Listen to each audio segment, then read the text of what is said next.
कानपुर के बर्रा थाना इलाके में हुई मुस्लिम रिक्शा ड्राइवर की पिटाई मामले में बर्रा मंडल के बीजेपी सदर ने एक वीडियो जारी किया जिसमें डीसीपी साउथ जोन रवीना त्यागी पर हिंदू मुखालिफ कार्रवाई करने का इल्जाम लगाया गया। संजय पासवान ने रवीना त्यागी पर कानपुर में फसाद बर्पा करने की साजिश रचने का भी इल्जाम लगाया है।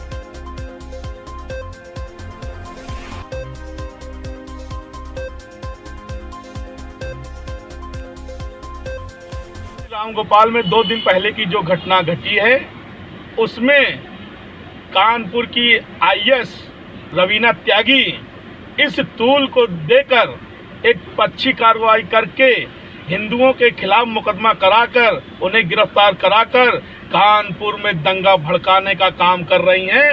ये सिर्फ हिंदुत्व को दबाने का काम कर रही हैं, जबकि एक दलित परिवार की बेटी के साथ 10 दिन पहले बर्रा थाने में मुकदमा दर्ज कराया गया।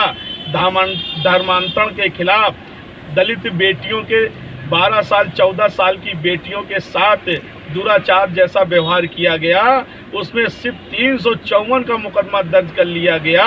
मैं रवीना त्यागी जी से पूछना चाहता हूं, मैं उच्च अधिकारियों से पूछना चाहता हूं, अगर उस घटना को संज्ञान में कर लिया गया होता तो विश्व हिंदू परिषद, बजरंग दल और भारतीय जनता पार्टी हिंदू संगठन को इस मुद्दे में रामगोपाल चौराहा पर प्रदर्शन करने की आवश्यकता न पड़ती।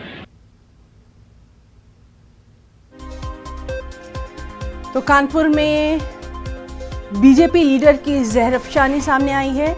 डीसीपी साउथ जोन रवीना त्यागी पर उन्होंने इल्जाम लगा दिया है। हमारे साथ कानपुर से मौजूद हैं हमारे नुमाइंदे संदीप सविता। संदीप, वीडियो वायरल हुआ, तस्वीरों में साफ तौर पर दिख रहा है कि किस तरह से पिटाई की जा रही है। पुलिस जब कार्रवाई करती है तो पुलिस स्टेशन के बाहर एक भीड़ जमा हो जाती है इनको छुड़वाने के लिए, और अब सीधे सीधे वहां की इंतजामिया पर इस तरह का इल्जाम लगाया जा रहा है। आखिर ये हो क्या रहा है कानपुर में?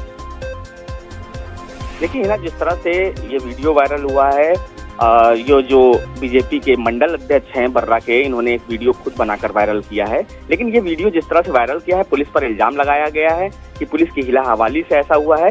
लेकिन कहीं ना कहीं अगर पुलिस की हिला हवाली थी, उसके बावजूद इस तरह के वीडियो जो है भावनाओं को भड़काने वाले वीडियो हैं, इस पर अभी संज्ञान नहीं लिया गया है। ना ही पुलिस ने कोई संज्ञान लिया है, ना ही कोई पार्टी के पदाधिकारी ने इस पर संज्ञान लिया है। तो जिस तरह से ये वीडियो आया है, और बजरंग दल की बात की जाए तो जिस तरह से डीसीपी साउथ के गेट को घेर लिया था, उसके बाद कल देर शाम जो है उन तीनों आरोपियों को छोड़ दिया गया जिन्हें गिरफ्तार किया गया था, और 3 नए आरोपियों को गिरफ्तार किया गया है। तो कहीं ना कहीं पुलिस भी जिस तरह से खेल खेल रही है गिरफ्तारी का, उसके बाद जमानत देने का, तो जो पूरे मामले हैं वो उलझते जा रहे हैं और लोग समझ नहीं पा रहे हैं कि आखिर अभी किन 3 लोगों को गिरफ्तार किया गया है?